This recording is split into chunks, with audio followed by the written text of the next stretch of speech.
All right, everyone. Welcome to the show, Tennessee Wildcast, the weekly podcast of the Tennessee Wildlife Resources Agency. I'm Doug Markham, and this is Jason Harmon. How's it going, Doug? Hello, Jason. How are you today? I'm doing great. It's good to be here. It is good to be here. What does today mark? This is the 1-year anniversary of Tennessee Wildcast. Hard to believe it. Yeah, it's awesome. 52 shows. Hey, all of them are still out there, too. We're still trying to tell folks that we're out there. Tell them there's some great shows out there. It's information all about your agency that manages fish and wildlife boating for you. And sometimes we'll get a surprise guest on there, too, that talks hunting and fishing. Yeah. We always like to talk about. We just want to keep y'all informed, and this is one way we can do it, and there's a lot of good information we're putting out here. Yep, and we do have a special guest today for our 1-year anniversary. We'll get to that in just a minute. Let's tell them a couple things going on. The NWTF just left. The National Wild Turkey Federation was at Opry Mills, Opryland this past weekend. Probably had something like 50,000 folks that showed up. Mm-hmm. All of them, it seemed like, probably had a turkey call in their mouth. Yeah. I seen a little video on YouTube, a little highlight reel of a bunch of turkey stuff going on. It's like you're under attack from the biggest turkey flock that ever was. But anyway, they've come and gone, but they always are a sign of spring to me. It means it's right around the corner. We still have a few weeks to go before turkey season starts in Tennessee, but you ought to be thinking about it. You ought to be practicing those calls, making sure your shotgun's in good shape, getting all that gear together, gear you're going to use throughout the season from when the season starts and there's not anything on the trees, no bloom, to when they're all covered up. Yeah, so, I seen on my way to town the other day, I seen a big flock of toms in Wilson County. They weren't fanning, were they? They were just kind of putting around out through there, and beards were dragging the ground, so that was pretty cool to see. Right. Putting's not always good, you know. Anyway, one thing you need to remember is that the juveniles get to hunt first. That happens on the last week of March, which I think we looked at. It was the 25th, 26th, but make sure you look at the guide. Then everybody gets to start on April the 1st this year. Are you sure? I'm pretty sure. It's no joke. April 1st, April Fool's Day. Yeah, that's right. April's Fool's. That might be a good day for it. But anyway, it starts that day, and we'll see how tricky the birds are and goes well into May. So you got, I think, 45 days, Joyce, when he said last week, to hunt turkeys in Tennessee, starting April 1st. So also new licenses. Yes, those went on sale this past weekend at the NWTF, and for anyone. For everywhere. Yeah, for everybody. Can buy them on Saturday, and it's time to do that. Time to renew those licenses. It is. If you purchase them annually, you're not a lifetime sportsman holder or whatever, it's time, and the agency can start selling them about 10 or 11 days before the beginning of March. So they're on sale. The bad news is you have to get them again, I guess, if you don't like to spend that money. But the good news is they didn't go up in price. They're the same price they were last year.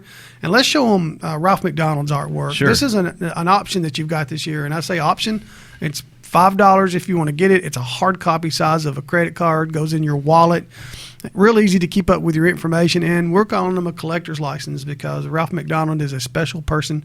He lives in Gallatin, Tennessee, has a studio out there, and he agreed to let us use his artwork to create this first license. This one's called While You Were Out, and you can see what's happening there with the tree stand and the deer, the big buck, and back there's a doe somewhere. But anyway, this is his first art. We got another one's going to depict a bass leaping, one of those bass that many of us have lost. And I think the name of it is Maybe Next Time, and we'll show it to you pretty soon. But this is $5 extra. You can buy it if you want to. You don't have to buy it if you don't want to. And it's just something nice to have from a company called Brant that we might talk about some today. That's a new vendor for TWRA, and they got some great ideas. Mm-hmm. So anything else? Not that I can think of. I heard crappie were biting. Oh, yeah. But we'll let our... We don't know how to catch those. So. No, we'll let our guest talk about that. He might let us go if we ask him. All right, let's see if we can get that. All right, let's introduce Ed Carter. He is our director, Tennessee Wildlife Resources Agency. He's been that way for about 9 years. Chief of boating before that. He was in I&E, I think, at some point. Before that, Region 2 before that, maybe? All of those. All of those.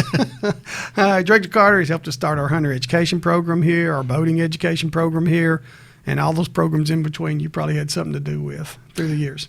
It's been a great career. We got to see a little bit of everything that the agency does. And been a great part of everything that the agency does. I do. That's the great thing about being in the agency. There's such a variety, and if you get to kind of dabble around in all of it, you can't really ask for anything better. And he also has a lot of talents that probably won't go in today. He's a pretty good comedian, great poise. He's a poet laureate, and all kinds of stuff. There's all kinds of things that you have to do, Ed. It's a part of what your job is. All right. We want to talk about some of the important things that's happened in your career here. And And one of them that's happened recently was this Tucker buck that's gone on. And we've talked Tucker buck a lot, but it's a special thing.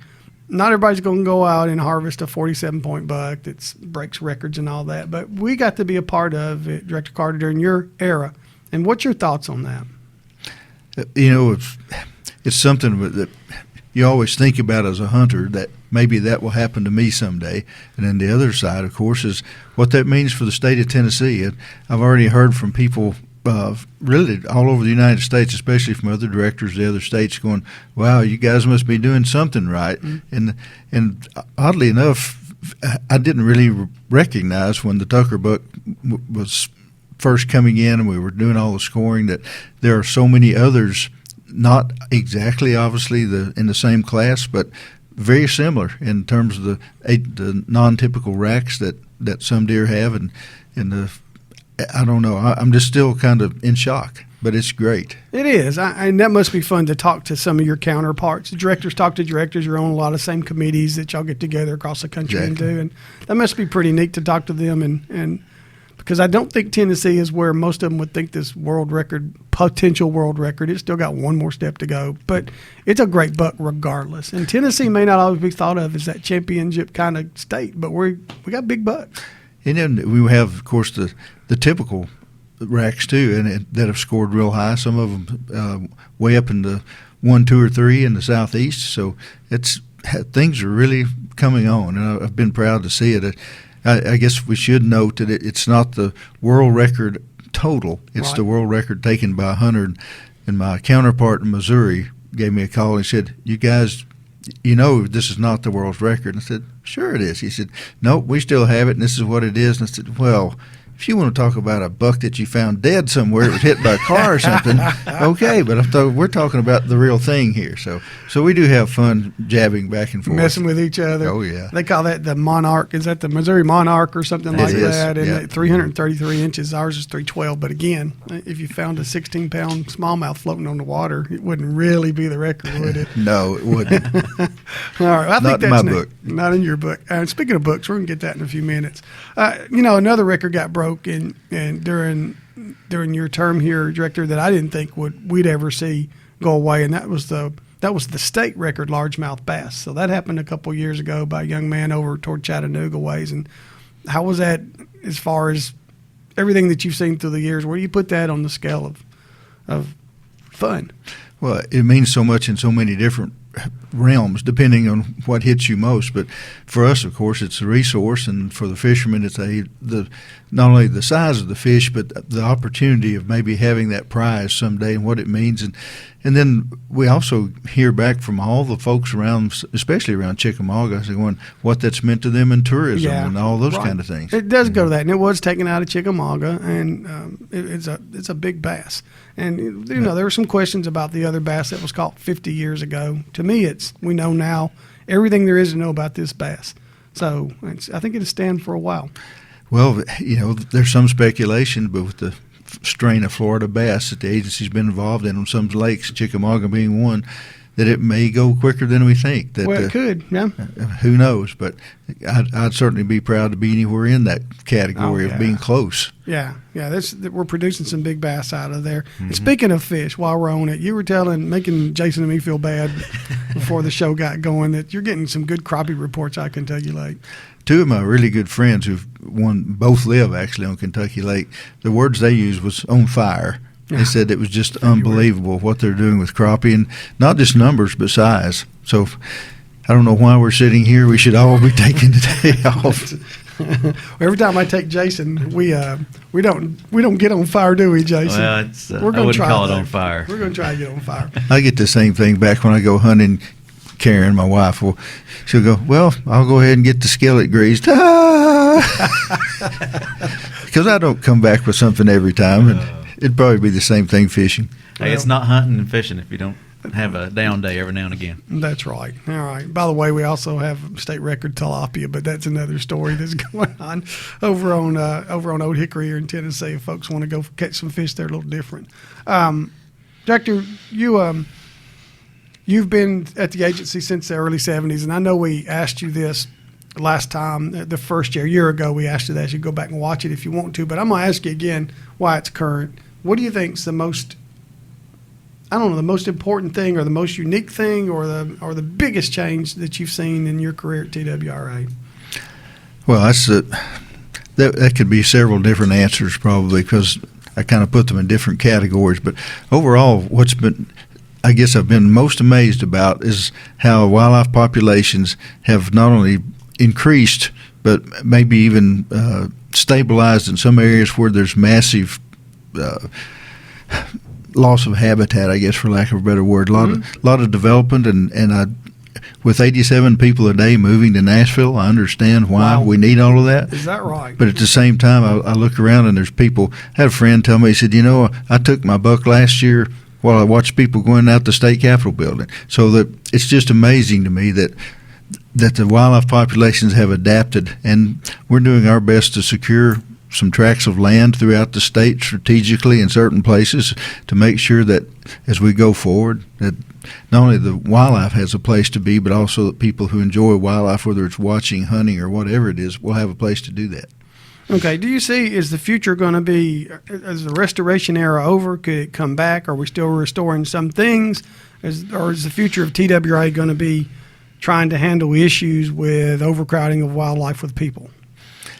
There'll be some of that. Some states now have programs that they call urban wildlife, urban forestry, and it's because of doing that exact thing, trying to mesh the urbanization with wildlife populations or loss of wildlife populations, whichever. And I look at the restoration phase. Most of the big species, the iconic ones that we've known for years, I think we're pretty much through with those.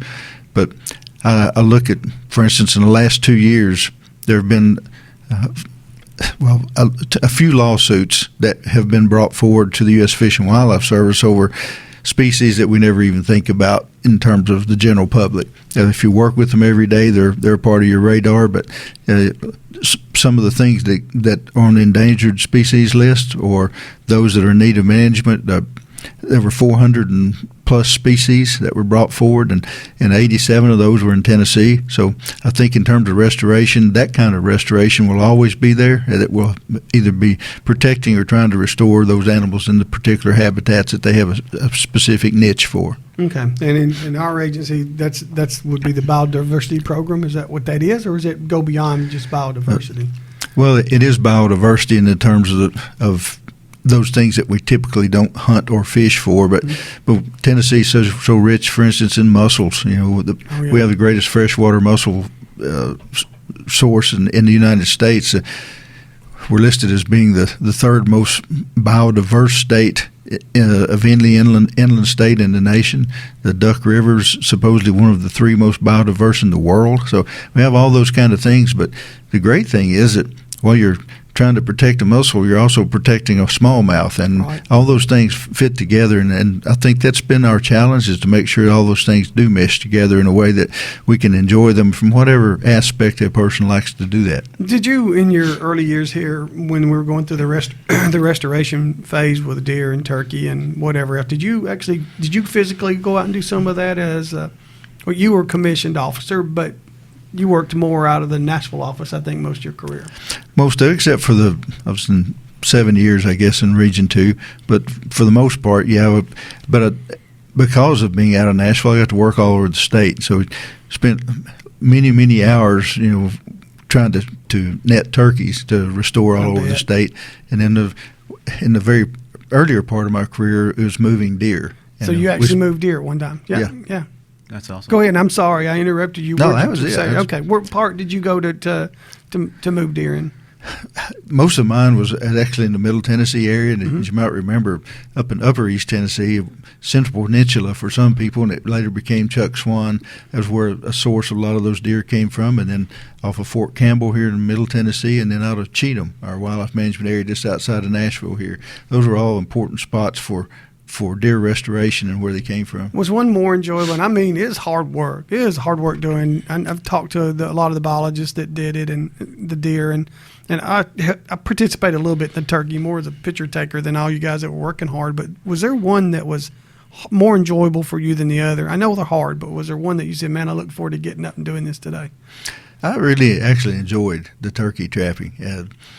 Sometimes you're by yourself, and you have to be out, way before daylight and get everything set up. And then if you're not lucky enough to shoot the net, you're going to be there till after dark. So it makes a long day, and you have these long conversations with yourself. But I enjoyed it because when it's, in some ways it's kind of like sitting in a tree stand waiting for that big buck to come by. You're sitting there waiting to shoot those nets and watch the rockets go off, and then from there it's pretty hectic. And a little bit more about you. You're a sportsman. How did you become a sportsman? And tell us a little bit about where, I probably should have started this way, but where did you grow up and what made you become the hunter-fisherman that you became and get your love for the outdoors? I grew up in East Tennessee in Hawkins County around Rogersville. My dad was, that was his passion always, was hunting, fishing, probably more fishing than anything. We always had bird dogs, and at that time, I never saw a deer until I started working for the agency. So we went that length of time. But anyway, that was always his passion, and then we had a little rod and gun club, like so many places did at that time. Dad, of course, fooled with that all the time, was president of the Rod and Gun Club when they released the deer in Hawkins County. So it was this kind of a natural flow, and I was lucky enough, went to the University of Tennessee, in wildlife and forestry, and feel really, really blessed to have got to work in the agency as quickly as I did. Did you start right out of college here? No, there was a short stint in a car wash and Kroger's before I finally got to come here. Okay. I hope it was a real short stint for you. Well, I learned more about getting mud out from under a chassis than I ever wanted to know. All right. Well, you've been here a long time now and seen a lot of different things as you've gone through. And you've had this passion for a project because you got to see so much, because you've been all over Tennessee, from the mountains east to the lowlands, West Tennessee, and our beautiful rolling hills in mid-state. So you had this idea to develop a coffee table style book. Tell me where that came from, and let's talk about the book a little bit.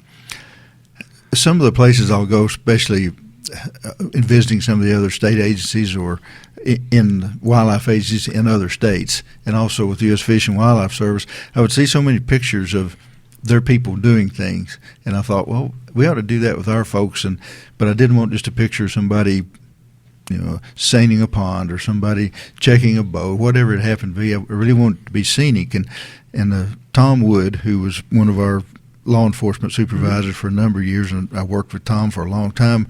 One day we were just kind of shooting the bull, and he said, well, look at this picture.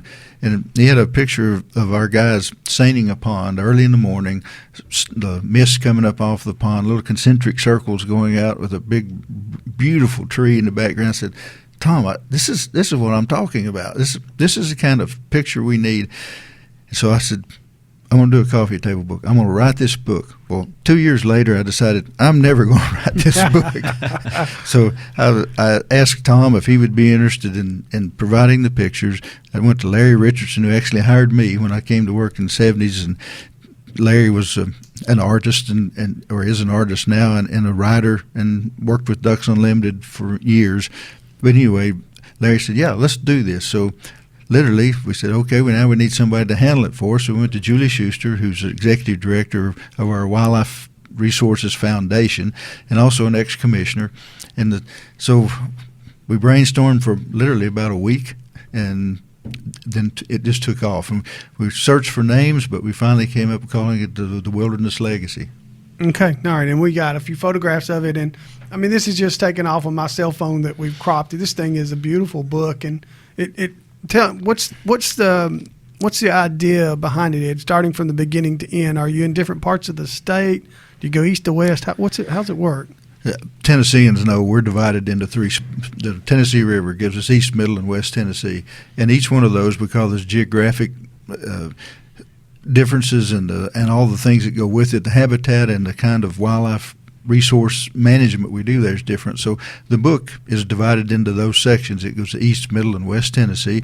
And the fourth chapter is kind of one historically that lines out, here's how the agency started, here's what our people do, and it takes it through those times when we were bringing in our, as we say, the 49ers, the first group of wildlife officers and biologists that we hired after we were made the Game and Fish Commission.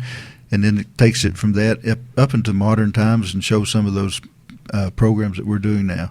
Yeah, and Tom, you said worked in our enforcement, but he's got this. I didn't know he had it until I saw this book. Until I think I went to a meeting, one of the meetings with you, Director, and looked at his work. I said, Tom, why weren't you doing this for us all these years? Of course, he's busy being a wildlife officer, but he's really got a great eye. He's an artist with his work. He is hired by several people. I know a lot of the folks in the Gatlinburg area and the hotel industry there utilize him to do a lot of their photography work, and some of it he's done for years just because he likes to do it. Mm-hmm. Yeah, he's really good, and the book is beautiful. And then Larry, of course, I know Larry a little bit just through associations here, but he's not only a good writer, he's also a good painter. He's an artist himself. He is. He's a very talented fella. So all those things pull together to what I know. I have a bias to look at this book, but I can't tell you how many times I've sat down and just gone through it. There's not many words. In the very beginning, it kind of outlines how we got here and what we're doing. But for the most part, it's really pretty pictures that depict the programs and the people at the Wildlife Resources Agency, and also those people throughout the state who don't work for the agency but who enjoy seeing those out in the wild and again, whatever way they like to view wildlife. And I noticed, it is a coffee table book, and there is some verbiage and some narrative, and some pretty writing in there, but there's also a lot of quotes from Tennesseans of some outdoor fame or whatever. Wade Bourne comes to mind, late Wade Bourne, and I know Larry Ray's in there. But tell us how that came about and some of the other names you might say. We just ask people that have those iconic names, for Tennessee. Bill Dance, everybody knows Bill Dance. And we said, hey, Bill, would you like to just give us a short quote of what being a Tennessean and utilizing this resource has meant to you. So Bill talked about his early years and being involving state lakes and our state fishing lakes and the other things that came forward. We asked Dolly Parton so she talked about her mountains, of course, and we have some beautiful pictures of that. Then we talked about the boating side of things. So we asked Peyton Manning, hey, as a former UT quarterback, what'd you think about the Vol Navy? So he talked about that. And Trey Teague, who's one of our past commissioners, and Trey is Super Bowl champion as well. So those quotes from those people. You mentioned Wade Bourne. Wade, of course, was known throughout the United States, and tragically, I think he died 3 days before the book came out. So, but we were blessed to have his input and all that he did for all of us throughout the years. One of the best people that I knew in the outdoor industry was Wade Bourne. And so, all right, the question then becomes, Director, where is this available to Tennesseans or anybody, but Tennesseans will really love this book. Where is it available to them? Well, it's available through any of our regional offices, and the price is $39.95, which we thought we wanted to keep it as low as we could without losing money on each book. So we tried to keep the price as low as we could, and through the Wildlife Resources Foundation, which is building money for youth programs and all those kind of things. And anyway, any one of our regional offices, or you can go to the Wildlife Resources Foundation website, and that you can order it there, and there's a shipping charge that goes, I think it's somewhere between $7 and $9 depending on where it is. But that's the only place it is available now, regional offices or the website. Okay. All right. Good deal. And so it's out there, and it is gorgeous, and it's not it's not something to try to make a profit. It's just something to try to get out this beautiful work for everybody to see. Yeah, I wanted for people to see what the agency does and see it in a beautiful setting, and I guess going forward too, one of the things we want to make sure that we do through the book is to let people know when you buy a license, here's all the things that come from that. Yeah. Yeah, and it looks beautiful the way it does. Not all days look as pretty as some of those shots when you're out there sweating and doing your work. But boy, Tom sure made it look great. And I think we talked about this early on. A lot of our folks that do this job every day, they don't think it's a big deal. But a lot of people who don't know what our folks do every day do think it's a big deal. Yes, without a doubt. Yeah, because they're so used to doing it. They do it so well. But it's a chance for everybody to see what's going on. All right. So we got this book now, and it's out. We got the future ahead of us. What do you see management like? And I think I alluded to it a minute ago, Director, but what's it going to be like 40 years from now, looking in your crystal ball? Every state agency tries to forecast that same thing. We've entered into kind of a different type of wildlife management. For years we had reciprocal agreements. Tennessee's bordered by 8 states, and that makes it a little difficult sometimes when you're trying to manage wildlife that doesn't know where a state border is. So we've gone to a bigger thing, a landscape conservation type management, where we work with the other states to say, hey, all these states around us, we're all trying to do the same thing. Let's put those together. I think that will become more and more important as we go forward. Working with each other on plans together. Is that, yes. I'm understanding that? And we still have the reciprocal agreements, what your license in one state allows you to do in those border areas, but bigger. For years people are interested, the migratory bird management we do, that's something people recognize for years. They go from Canada to Mexico and all the states in between. So we have the federal government and the states working together, but it's also the same thing where you have deer that run across Tennessee and Alabama or Mississippi or Arkansas, and the turkey flocks. Sometimes they're in Kentucky, sometimes they're in Tennessee, and our elk population moves between Kentucky and Tennessee. So it's more than just reciprocal agreements. It's how are we going to manage those pieces of land, which is the secondary part of that. When I mentioned earlier in the broadcast that we talked about buying land strategically, that's what I'm talking about. We don't just buy a track here and track there. It has to mean something. It's usually we're trying to build corridors so that wildlife can, whether you think of them in migratory in the traditional sense, or just essentially that they move from one spot to another. That's what we're trying to do. Okay. And working with those groups, you go, I guess that's why it's important. You're gone a lot at times because you have to go to these committees you were on, these various groups you're in. And it seems like most of them are associated, and I think it's even the name of one of them, with these state agencies. You're meeting with other directors is what I'm trying to get at quite often. We do. We meet formally twice a year as the entire state organizations, and then I meet 2 more times with the executive committee of our associations. Do we have a lot of the same problems?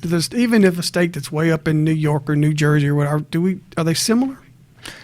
They are. There are some crossover. For instance, some of the species we don't have are very difficult management-wise. Wolves, for instance, and grizzly bears in the West have been a real challenge for them, but they don't necessarily have the wild hog problem that we have. And then, so it's really kind of, I guess, depending on where you live and what the management scheme, the population size and all of that. But not only that, we're sitting down with our counterparts from Canada, are a part of this association. And then we bring in the territories, Puerto Rico and the Virgin Islands are also in the southeast part of our association. And so it's pretty widespread, but we all talk about similar problems. And not to get too much into finances, but do you have similar problems on finance-wise, how to support a wildlife agency with needed monies? Everybody sells a license, but the majority of states now, I would think, I'm looking in Southeast specifically, receive money from their general fund from one way or another to help augment their programs. And so, funding is a part of it. And then, of course, on the federal side, the excise taxes that come in off of hunting and fishing equipment that go into the U.S. Fish and Wildlife Service and then are appropriated back out to the states based on a formula so that everybody gets treated equally. So all of those things, financing is always a big, it's not fun like trapping turkeys. Yeah, right. But at the same time, if you don't have the funding, you don't have the programs. You don't trap turkeys. Exactly. And so it's not unusual to hear people worried about that in other states. Constantly. All right, we're running out of time, but I want to ask you too, what's going to be a bigger problem on the nuisance side, wild hogs or Asian carp? Tough choice. Right now I'm thinking that the wild hogs, just because they're so prolific. Okay. Both are being worked on right now. They are. Both programs for both. All right, Director. Thank you for your time today. It's my pleasure. And, thank you all. 1 year. We appreciate everything that you do at the agency, everything you've done, and I hope you stay here another as long as you want to. Well, happy anniversary. All right. Thank you. Thank you, Ed. I just want to thank you for your support over the past year, and thank you all watching the show, and thank you for keeping us on the air. And we got another year in store, so keep watching. TNWildcast.com is the best place to get us. You can listen, watch, and it's all right there all the time. All right. We'll start year 2 next week. See you, everybody.